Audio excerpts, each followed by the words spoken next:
Is it possible to be free from so much utang? Alam mo, to get out of the situation where na lulubog na? Yes, it is possible with these 5 tips. So watch till the end. Baka ito ang sagot if you are in this situation.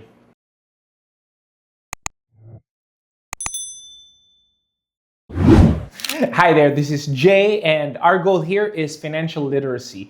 I am not a coach or financial or legal advisor. I'm just a normal person, someone who is happy to share what I know regarding topics like this. So today, let's talk about some strategies to get you out of too much debt. The goal is not to have zero debt, utang, but become comfortable financially. Tip number 1, do not add more debt. Huwag kang umutang para pangtapal sa utang. Hirap ka na nga ngayon sa mga binabayaran mo, tapos magdadagdag ka pa. Lalo na if yung pinagbagong utang ay sobrang taas ng interest, malulubog ka niyan lalo. Usually naman, napapatapal-tapal tayo dahil kala natin sa pagiging good payer lang, sapat na. So forever na ang access sa credit limit.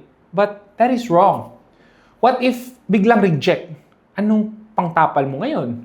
At bakit ka biglang reject? Credit evaluation does not assess you for being a good payer lang. Yung debt utilization mo and yung behavior mo are important factors din. For example, number 1, bakit ina-advance mo ang loan na may 3 months pa? Dahil magre-renew ka ulit, ano? Or wala kang late pero patong-patong na. Masyado na marami ang utang. Or good payer pero puro minimum payments naman. This is a pattern na red flag din para sa mga lenders.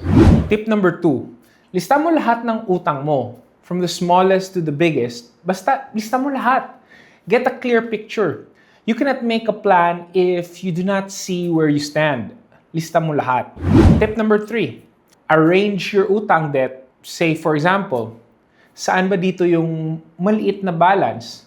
Saan ba dito yung malaking interest? Saan ba dito yung pwede minimum muna? Alin dito yung lenders na pwede ka maka-request ng debt restructuring or payment holiday? By doing this, you will see which ones ang dapat i-prioritize or unahin bayaran.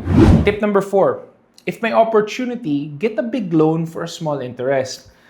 A bit contradicting to tip number 1, but yes, pwede kang umutang pambayad sa utang if you can get the one with the smallest interest and use that to pay all your debt. This is what we call debt consolidation, where iisang utang, iisang due date, at iisang interest na lang ang iisipin mo.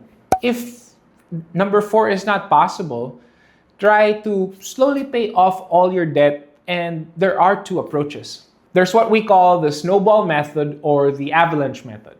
Sa snowball method, regardless of interest, i-prioritize mo yung utang na pinakamaliit na balance.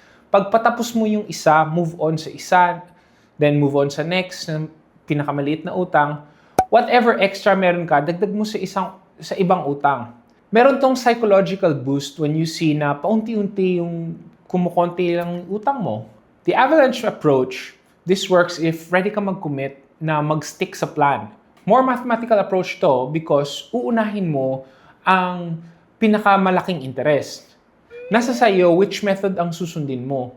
Because the most effective method is the one that is sustainable and in the process, wag kang magtapal-tapal method.